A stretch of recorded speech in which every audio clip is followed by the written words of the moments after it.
Hello students, in this video we are going to start question number 7 of exercise 22.4. So इस question में हमें क्या करना है, locate and estimate median, quartile and mode graphically in the data. हमें median, mode और quartiles जो है ग्राफिकली ड्रॉ करना है, ग्राफिकली फाइंड करना है. तो सबसे पहले अगर हमें देखा, हमें कुछ डेटा जो दिया हुआ है वो ओवर टाइम्स की लिमिट बताई हुई है कि 25 to 29, 30 to 34, 35 to 39, ये हमें क्लास लिमिट दी हुई है. तो क्लास इंटरवल या क्लास लिमिट हम किस तरह से फाइंड करते हैं, चलाते हैं कि कौन सी हमें क्लास इंटरवल दी हुई है, जिसमें हमें लिमिट दी हुई होती है वो क्लास लिमिट्स होते हैं, और जिसके उस हिसाब से जिस पर ऑब्जर्वेशन दी हुई थी. जैसे 25 to 29 नंबर ऑफ डेज कितने हैं, 5 है. तो जो ऑब्जर्वेशन दी हुई होती हैं वो क्या होती है, फ्रीक्वेंसी होती है. तो सबसे पहले अगर हम मीडियन के ग्राफ की बात करें तो मीडियन और क्वार्टाइल, तो मीडियन और क्वार्टाइल के लिए हमारे पास जो ग्राफ बनता है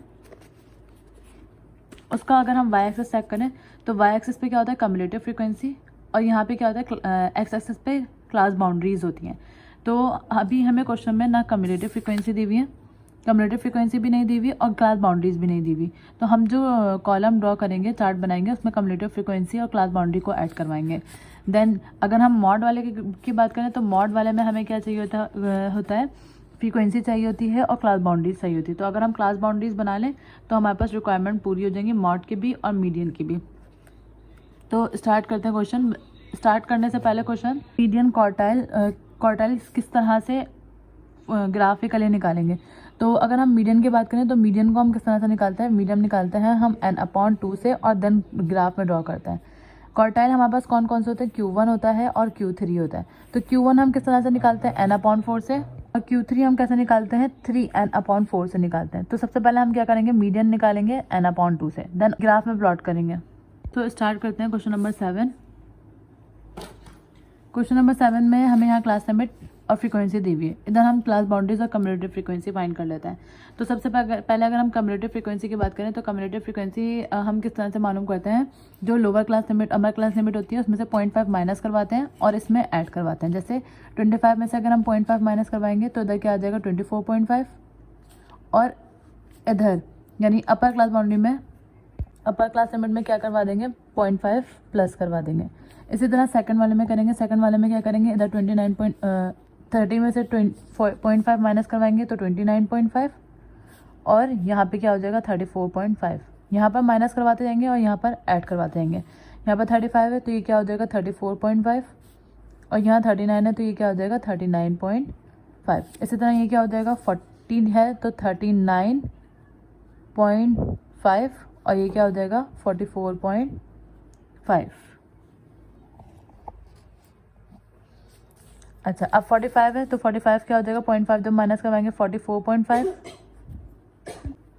49.5, और 50 में से 5.5 माइनस करेंगे तो 49.5, और इधर ऐड करवाएंगे तो 54.5. यहाँ माइनस करवाएंगे 54.5 और यहाँ प्लस करवाएंगे यानी 59.5. Then frequency, summation of frequency क्या आ जाएगी, 48. इन सबको हमें ऐड करवाना है तो ये क्या आ जाएगा, 48 आ जाएगा. Then cumulative frequency, cumulative frequency हमें किस तरह से करवाते हैं, पहली जो फ्रीक्वेंसी होती है उसको ऐसे लिख देते हैं, फिर पहली वाली फ्रीक्वेंसी में इस फ्रीक्वेंसी को ऐड करवाते हैं, यानी 5 + 4 = 9.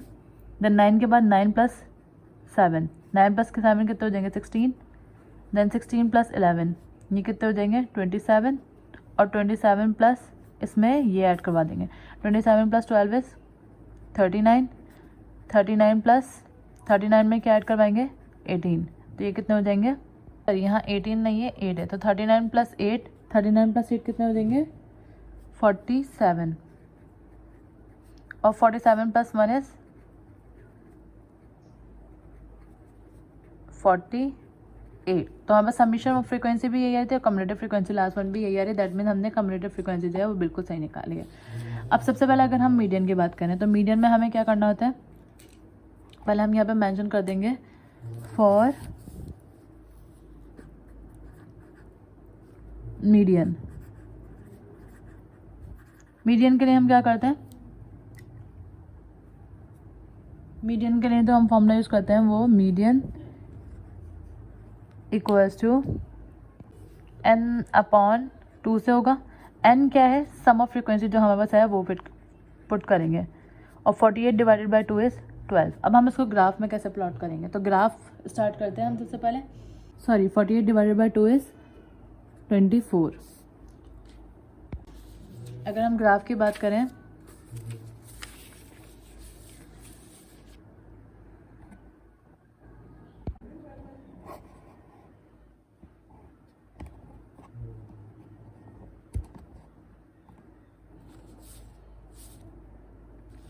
तो ग्राफ में हमने क्या करा है, वाई एक्सिस पे क्योंकि कम्युलेटिव फ्रीक्वेंसी आता है तो हम यहाँ पे क्या लिख देंगे, कम्युलेटिव फ्रीक्वेंसी। और यहाँ पे क्या आता है, क्लास बाउंड्रीज एक्स एक्सिस पे, तो हमने यहाँ पे क्या लिख देना है, class boundaries, CB class boundaries. तो अगर हम कम्युलेटिव फ्रीक्वेंसी नोट करें तो कम्युलेटिव फ्रीक्वेंसी यहाँ पर मिनिमम क्या है 5 और मैक्सिमम क्या है 48। तो हमने यहाँ पे कितना है, 1 स्मॉल बॉक्स को क्या काउंट करा है, 2 काउंट करा था, 2 4 6 8 10 देन 20 30 40 50। तो जो स्केल डिवीजन होती है वो हम यहाँ पर मेंशन करवाते हैं। तो हमने यहाँ पे क्या लिख दिया स्केल पर, on x axis 2 small boxes is equals to 1 unit. 2 small boxes को हमने क्या काउंट करा है, 1 यूनिट काउंट करा है। देन इसके बाद अगर हम वाई एक्स एक्सेस की बात करें तो एक्स एक्सेस में हमने क्या करा है, क्योंकि ये बहुत लेंथी हो जाता है, अगर हम 5 बॉक्सेस लेते यहाँ से लिमिट कम हो जाती, ख़त्म हो जाती। तो हमने क्या करा है, 1 2 3 4 स्मॉल बॉक्सेस को 5 यूनिट काउंट करा है। तो हम इधर लिख देंगे 4 small boxes equals to 5 unit. ये हो गया, हमने लिख दिया 4 small boxes is equals to 5 unit. अच्छा, अब हमें करना क्या है, अब हम क्या करेंगे, पहले इसको ड्रॉ करेंगे, प्लॉट करेंगे इस ग्राफ को, देन उसके बाद मीडियन निकालेंगे। तो सबसे पहले अगर हम कम्युलेटिव फ्रीक्वेंसी की बात करें तो 24.5 यहाँ पर लोअर क्लास बाउंड्रीज हम यूज़ करते हैं। लोअर क्लास बाउंड्री का मतलब क्या है कि जो ये हम इनको देखते हुए फाइंड करते हैं, यानी 24.5 पर कम्युलेटिव फ्रीक्वेंसी क्या है 5। तो 24.5 पे कम्युलेटिव फ्रीक्वेंसी 5 है, तो 2 4 और ये 6, तो 6 और 4 के बीच में आ जाएगा 5। तो हमने यहाँ पर लिख दिया, यहाँ पर हमने डॉट बना दिया, प्लॉट कर दिया इसको। देन इसके बाद 29.5 पर क्या है 9, तो 29.5 पर ये 10 है, 10 और 8 के बीच में क्या आ जाएगा 9। देन इसके बाद 34.5 पे क्या है, लोअर क्लास बाउंड्री देख रहे हैं, लोअर क्लास बाउंड्री ये है, अपर क्लास बाउंड्री ये है, तो हम लोअर क्लास बाउंड्री को देखते हुए मार्किंग करते हैं यहाँ पर। 34.5 पे क्या है 16, तो 34.5 पर 16, ये 20 18 16, क्योंकि 2 स्मॉल बॉक्सेस को हमने 1 काउंट किया था, ये हो गया। देन इसके बाद 34.5 हो गया। अब 39.5, 39.5 पे क्या है 27, तो 39.5 पे 27, ये है 30, 28, 28 से थोड़ा कम यानी 26 और 28 के बीच में क्या आ गया 27। अच्छा, इसके बाद 39.5 हो गया, उसके बाद है 44.5 पर 39, 44.5 पर 39, यही लाइन है, ये 40 है, 39 है, तो हम क्योंकि 2 स्मॉल बॉक्स 1 काउंट करा था उसको हम हाफ बॉक्स पे मार्क कर देंगे। अच्छा, इसके बाद 49.5 पर क्या है वैल्यू 47, 49.5 पर 47, यानी कि बिल्कुल लास्ट में जाएंगे हम, यहाँ पर हम लिख देते हैं, यहाँ से यहाँ जा रहे हैं। तो 49 पॉइंट पे क्या था 47, तो ये तो है 50, 49.5 पर ये तो है 50, हमें मार्क किस पे करना है 47 पे, तो ये 48 और भी कम 47 आ जाएगा। देन इसके बाद क्या है 54.5 पर 48, 54.5 पर 48,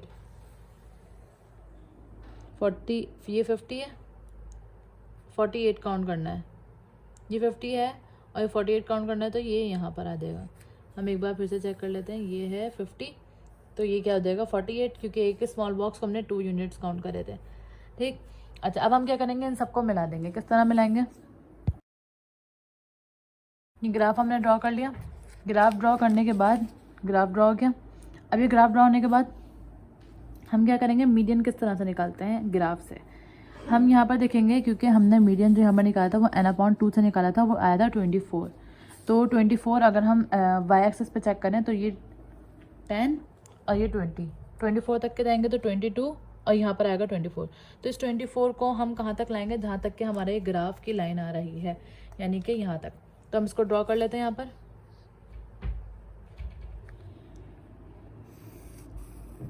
यहाँ पर आगे यहाँ पे भी ड्रॉ करते हैं, और जहाँ से ये टच करके आ रही है, मतलब एक्स एक्सिस की तरफ भी और वाई एक्सिस की तरफ भी, तो ये यहाँ पर आ गई। तो ये ड्रॉ कर लिया हमने। ये ड्रॉ करने के बाद हमारे पास कहाँ पर आ रही है, यहाँ पर 39.5 से पहले। तो अगर हम काउंट करें, ये हमने 4 स्मॉल बॉक्सेस का डिफरेंस दिया था, तो 5 स्मॉल बॉक्सेस का डिफरेंस दिया था, लेकिन 4 बॉक्सेस थे, तो 1 से थोड़ा कम पे, यानी 1 अगर हम मिनिमम 1 भी काउंट करें तो 1 2 3 और इस हमने 3.5 तो 34.5 प्लस 3.5 कितने हो जाएंगे, यहाँ पर आते आते 34.5 35.5 35.5 36.5 37.5, हम ये कह सकते हैं कि 38। तो मॉड कितना आ जाएगा, 38। तो हम यहाँ पे क्या लिख देंगे, मीडियन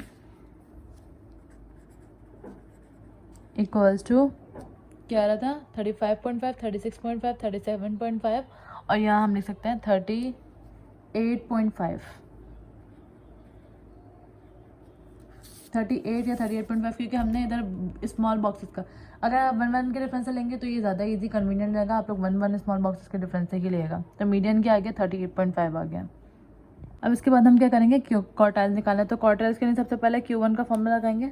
Q1 के लिए हम क्या करते हैं, Q1 क्योंकि क्वार्टाइल का मतलब क्या होता है, 4 इक्वल पार्ट में डिवाइड करता है डेटा को। तो Q1 के लिए जो हम फॉर्मूला यूज़ करते हैं वो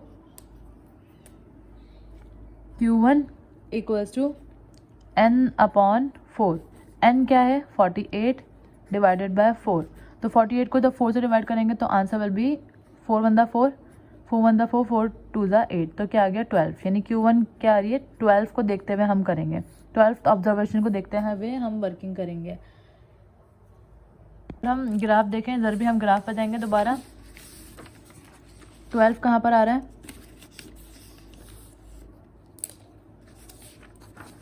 यहाँ तक के 10 था, 10 के बाद एक और स्मॉल बॉक्स लेंगे तो ये आ जाएगा 12 हो जाएगा, क्योंकि हमने 1 स्मॉल बॉक्स को क्या लिया था, 2 काउंट करा था।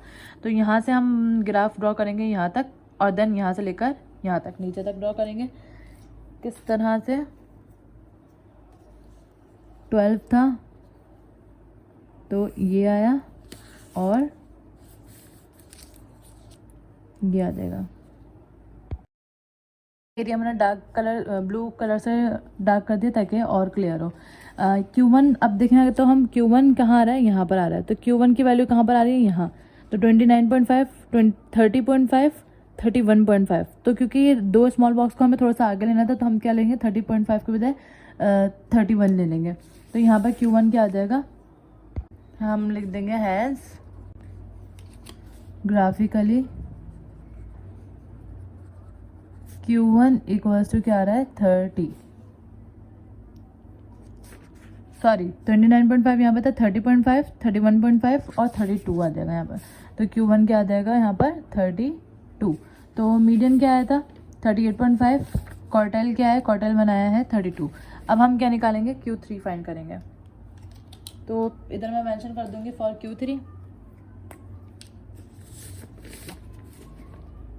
For Q3। तो Q3 के लिए जो फॉर्मूला यूज़ होता है वो कौन सा होता है, Q3 इक्वल्स टू 3n/4। ये हम ग्राफ में बनाने के लिए यूज़ कर रहे होते हैं।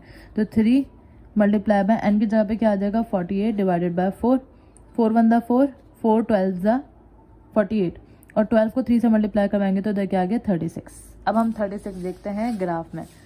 तो 36 ग्राफ में कहाँ है,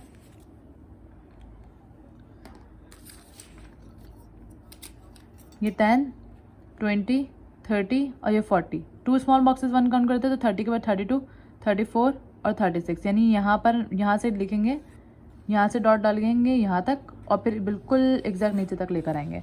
किस तरह से ड्रॉ कर देते हैं हम यहाँ पर, 30 32 34 36, यहाँ से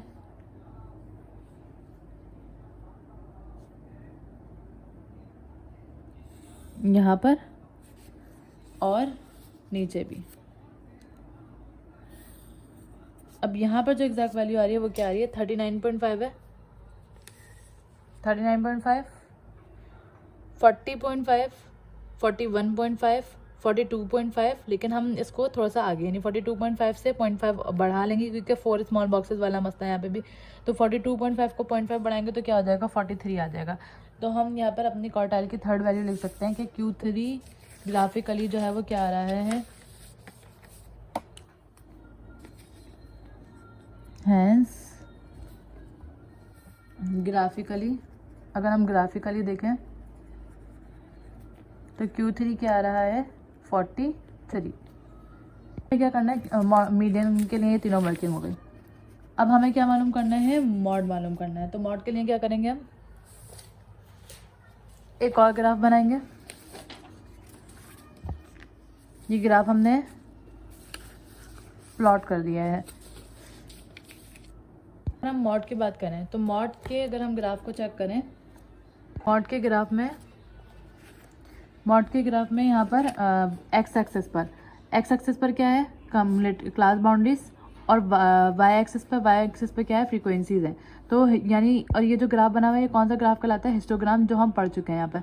तो हमें हिस्टोग्राम बनाने के लिए चाहिए थी क्लास बाउंड्रीज एक्स एक्सिस पे और फ्रीक्वेंसी वाई एक्सिस पे चाहिए थी। तो सबसे पहले हम ये ड्रॉ करते हैं, देन उसके बाद हम मॉड बनाएंगे।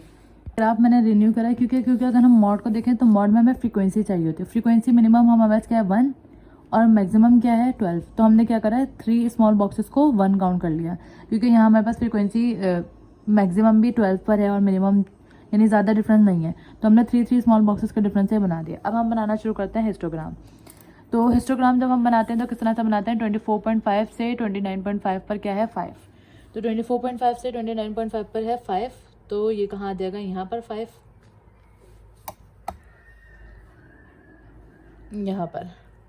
यहाँ पर आएगा।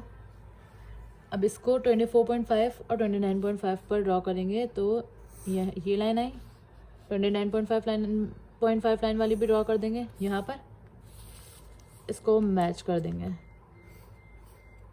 ये आ गया। देन इसके बाद 29.5 से 34.5 पर कितना है, 4। तो यहाँ ये कहाँ पर आ जाएगा, यहाँ पर 34.5 तक पहले ड्रॉ करते हैं यहाँ, और इस तरह से 4। देन इसके बाद क्या है, 34.5 से 39.5 कितने हैं, 7 कहाँ पर आएगा, यहाँ पर है 7 यहाँ। तो अगर हम इस लाइन से देखें तो 7 आ जाएगा यहाँ पर, ये मैच कर दिया पहले, और उसके बाद 39.5 तक जाना है तो 39.5 तक यहाँ पर आ गया। तो करीब कर लेते हैं थोड़ा सा, ये हो गया मैच। अब उसके बाद क्या है, 39.5 से 44.5 तक 11। तो 39.5 से 44.5 तक 11 है, यानी कि यहाँ पर आएगा। ये पूरा मैं ड्रॉ कर देती हूँ।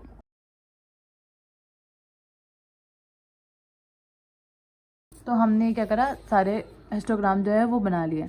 क्या था 44.5 से 49.5, 44.5 से 49.5 क्या था, 12 है। तो ये कहाँ तक के बनाया है, 12 तक। देन 49.5 से 54.5 क्या है, 8, तो यहाँ पर 8 आ गया। देन 54.5 से 59.5 क्या है, 1, तो हमने 1 पे ड्रॉ कर दिया। अब हमें करना क्या है, हम देखेंगे हाईएस्ट कौन सा जा रहा है। हाईएस्ट जो है वो ये वाला ब्लॉक है। हाईएस्ट ब्लॉक पर हम ये वाला पॉइंट जो है, यानी ये वाला पॉइंट जो है वो इससे मिला देंगे, यानी यहाँ से, और इस वाले पॉइंट को हम किससे मिला देंगे, इस वाले पॉइंट से मिला देंगे। किस तरह,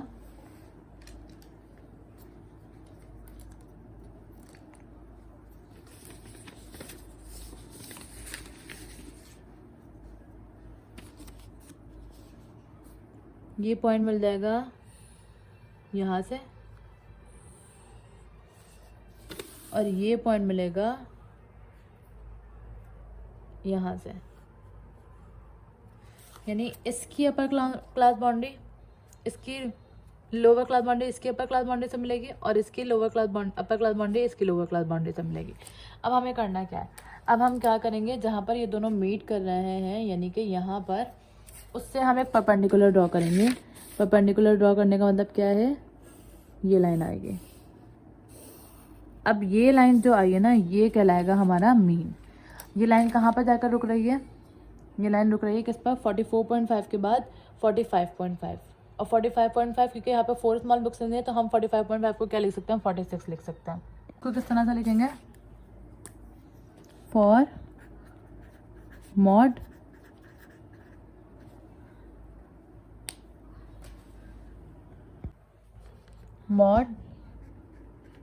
इक्वल्स टू कहाँ आ रहा था यहाँ पे? 44.5 के बाद 46 आ रहा था, 46। तो ये क्या हो जाएगा इसका आंसर?